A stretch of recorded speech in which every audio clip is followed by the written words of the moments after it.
స్కాన్తో tiffin చేసే రోజులు వచ్చేసాయి. ఒక క్లిక్తో కిరాణా సామాన్లు కొనగలిగే కాలం ఇదే. ఇది మన భారతదేశం, ఇది మన యూపీఐ, యూనిఫైడ్ పేమెంట్స్ ఇంటర్ఫేస్. అంటే ఏంటో మీకు అర్థమవుతుందా?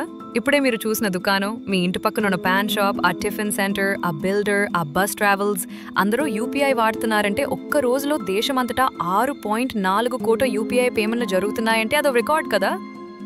అవును, మీరు కరెక్ట్గానే విన్నారు. ఒక్కరోజు 64 మిలియన్ ట్రాన్సాక్షన్లు, ఒక్క గంటకు 2.66 మిలియన్ లావాదేవీలు, ఒక్క నిమిషానికి 44,000 పేమెంట్లు, ఒక్క సెకండ్కే దాదాపు 730 లావాదేవీలు. ఇవి మామూలు సంగతులు అనిపిస్తున్నాయా? ఇవన్నీ ఎన్పిసిఐ అధికారిక గణాంకాలు. ఇంత స్పీడ్లో, ఇంత ఖచ్చితంగా, ఇంత వాల్యూలో జరిగే డిజిటల్ మ్యాజిక్ ఇతర దేశాల్లో కనిపించదు. ఇంకా వినండి, జూన్ 2025లో మాత్రమే మొత్తం యూపీఐ లావాదేవీలు 18.39 బిలియన్ ట్రాన్సాక్షన్లు.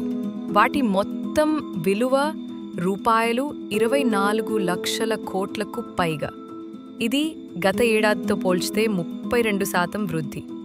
అంతేకాదు, ఇది ప్రపంచంలో వీసా, మాస్టర్ కార్డుల కన్నా ఎక్కువ.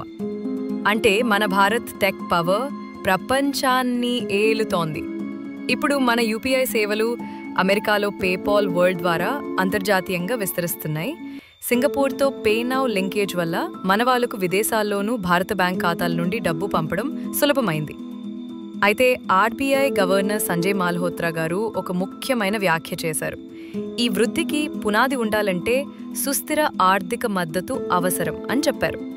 ఒక్కసారి ఊహించండి, ఒకప్పుడు నగదు కోసం బాత్రూమ్ వెనకరున్న ఏటీఎం లైన్లలో గంటల తరబడి నిలబడే రోజులుండేవి. ఇప్పుడేమైంది? పాన్ షాప్ వద్ద క్యూఆర్ కోడ్ స్కాన్ చేస్తే చాలు. ఒక పేద కార్మికుడి దగ్గర కూడా ఇప్పుడు క్యూఆర్ కోడ్ ఉంది. ఇది డిజిటల్ సమానత్వం, ఇది డిజిటల్ స్వరాజ్యం, ఇది మన భారత్. మన దేశం డిజిటల్ రంగంలో డబుల్ స్పీడ్తో పరిగెడుతోంది. ఇది మనందరం కలిసి నిర్మించిన గర్వకారణం. జై హింద్, జై డిజిటల్ భారత్.